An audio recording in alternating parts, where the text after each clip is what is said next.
Watak tinggal ilung dimudi je mah. Nama ini benar ni jangan. Nanti yang bagian. Watak ilung pegah bak maklum lung yublo kitab tuhfah. Ulikut moh giat kli karena yum kitab tuhfah bawatnya 3 juta leher tu. Ngobri hana ngamlo mongo. Akhirnya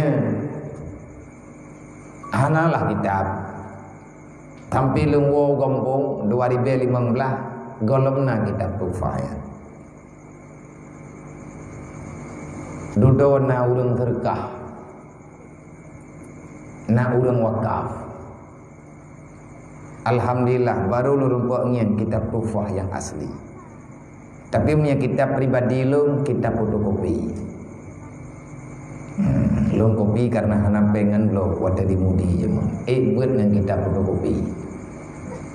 Punya kitab yang asli hana merempak uji ni mataboh niskah.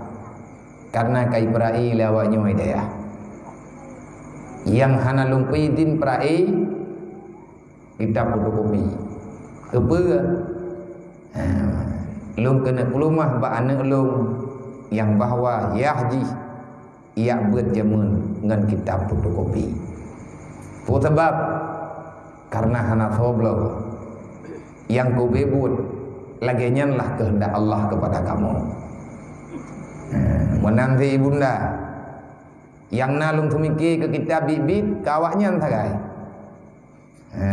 Ke Bunda Nafis, ke Bunda Ahmad. Nyaurangnya nah kitab mahli asli Beirut belum. Menanti ke Bunda Nafis. Kitab yang nah Beirut tak belum. Pakat ngatna semangat. Karena mandung urang hawa ke. Hana pelai depa, hana belanja. Lun mutang. Utang-utang yang lun pegat jamun. Saya tidak pernah berusaha bekerja untuk membayarnya. Tetapi yang lung tupuwa, lung hana utang gara-gara lung pubeut awayan. Lun hana utang.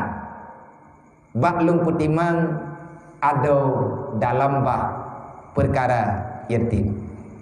Hana lung niat lung putimang ada. Lung bantu awaknya kan ada nama sama-sama darah. Menyetama-sama darah na be'a katanya. Na bosan. Tetapi yang nampak di mata lung, yang lung yakin dengan hati lung, ada lung yang kan sama darah dengan lung. Kan inan lung dah. Kan beda ma beda ya. Tetapi darah mereka adalah yatim. Innallaha wa malaikatahu yusalluna